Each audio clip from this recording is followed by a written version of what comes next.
정부가 금융세제 선진화 대책 발표 2주 만에 원칙 없는 증시세제라는 비판에 직면하자 공청회를 열고 여론 수렴에 나섰습니다. 업계는 시장이 고사할 거라며 보완책을 요구했고, 하지만 정부는 부작용이 우려된다며 선을 그었습니다. 취재 기자 연결합니다. 이민재 기자.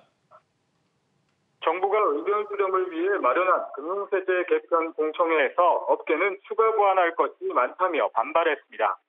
이중과세 논란에 대해서는 세수 확보 차원에서 당장 거래세 폐지가 어렵다면 향후 계획에 대한 로드맵이 필요하다고 지적했습니다. 금융투자협회 측은 투자자 친화적 세제가 필요하다며 연착륙 보완 방향이 필요하다고 강조했습니다. 해외 투자보다는 국내 투자, 직접 투자보다는 간접 투자인 펀드가 불리하다는 지적에 대해서는 펀드세액 공제를 추가해야 한다는 의견이 나왔습니다. 또 만능통장으로 불리는 ISA 가입 대상을 근로, 사업소득이 있는 자에서 모든 거주자로 확대하는 등의 제도 보완보다는 재건축과 같은 새로운 설계가 필요하다고 설명했습니다. 하지만 기재부는 이런 우려사항에 대해 부작용이 많다며 선을 그었습니다. 거래세 폐지는 외국인 투자자의 국내 주식 과세를 전혀 할 수 없는 문제와 고비인도 매매 등이 발생할 수 있다고 우려했습니다. 일부 등 사례를 연구한 결과 거래세와 양도세를 병행하는 것이 필요하다고 설명했습니다.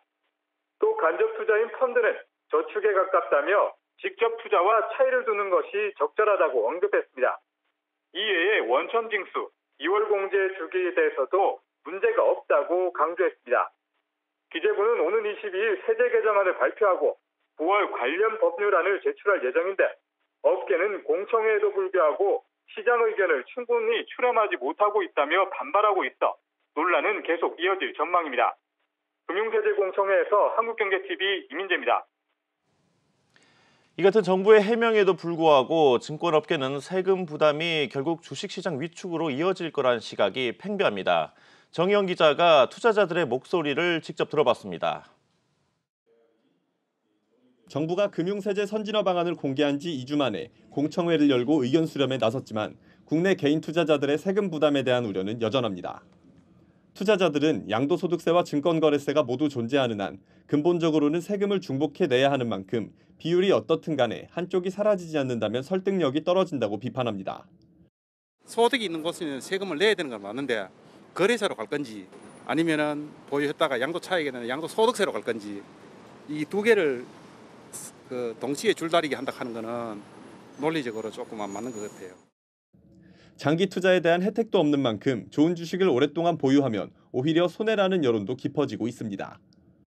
만일 한 10년 이상 예를 들어 2023년에 주식을 사고 2033년에 주식을 팔았다 그러면 그동안 한 두세 배 뛰었다고 할 때 굉장히 많은 세금을 물게 될 텐데 그거를 투자한 연차만큼 이제 줄여주면 주식 투자자와 함께 펀드 투자자들 역시 반발하기는 매한가지입니다.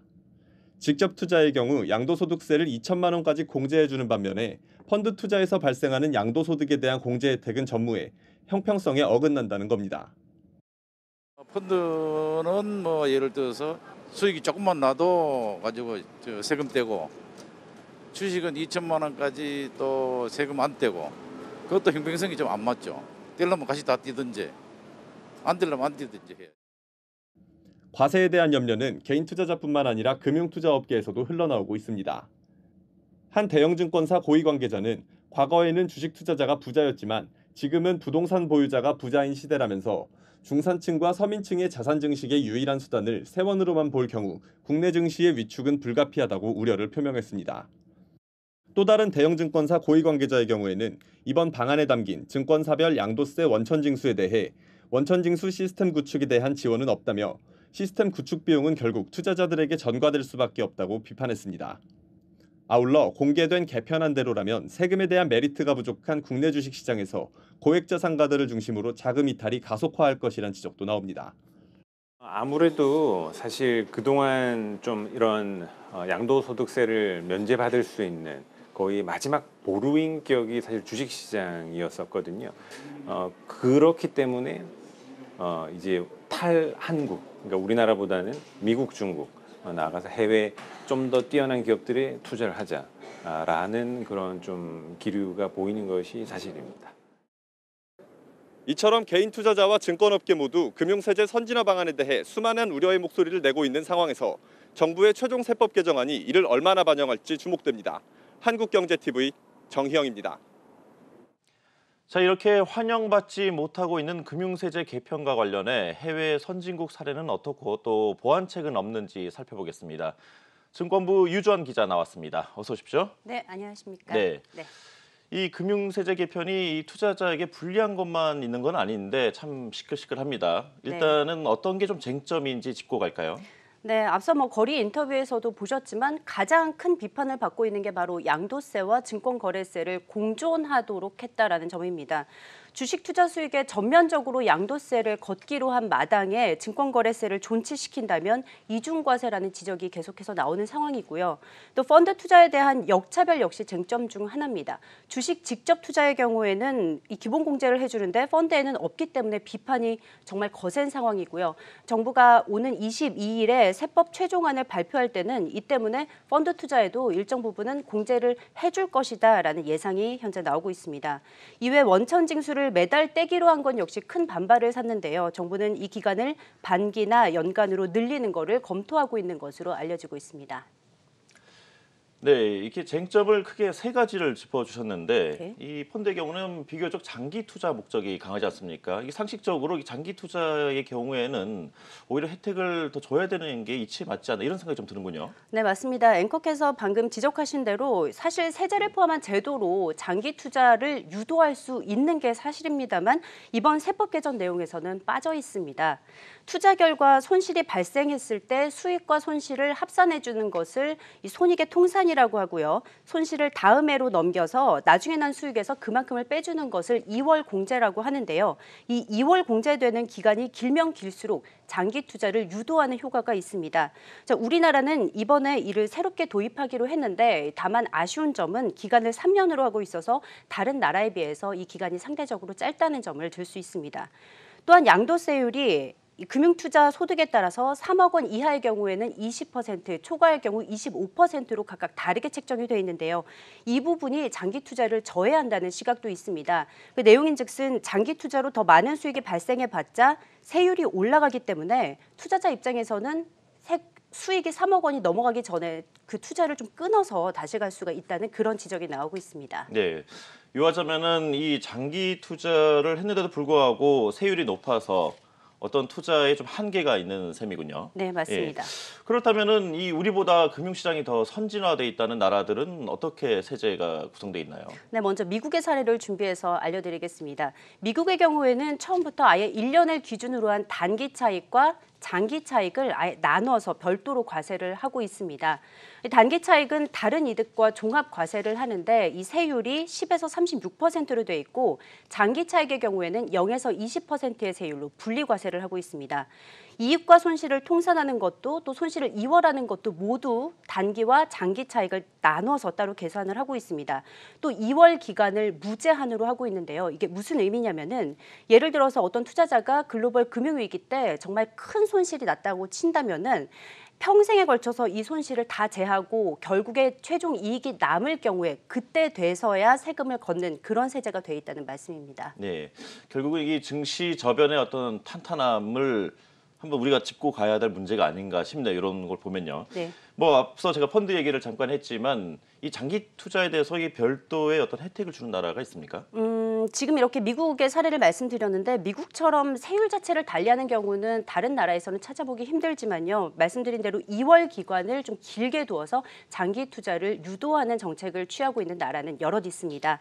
영국과 독일이 손실의 2월을 무제한으로 하고 있고 프랑스는 이를 10년으로 두고 있습니다. 자, 우리나라처럼 3년으로 하고 있는 나라가 저 화면에서 보시다시피 일본이 대표적인데요. 일본은 금융투자 소득이 얼마인지에 상관없이 20.315%의 단일 세율로 분리 과세하고 있습니다.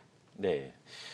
이 만능 통장이라고 불렸었죠. 이 초반에 인기를 끌다가 요즘은 좀 시들시들해진 어떤 그런 분위기예요. 이 개인종합자산관리계좌 ISA가 크게 달라진다죠. 네, 맞습니다. 펀드 역차별 지적이 나오니까 정부가 들고 온 어떤 해법이랄까? 이게 바로 ISA, 개인 종합자산관리 계좌입니다.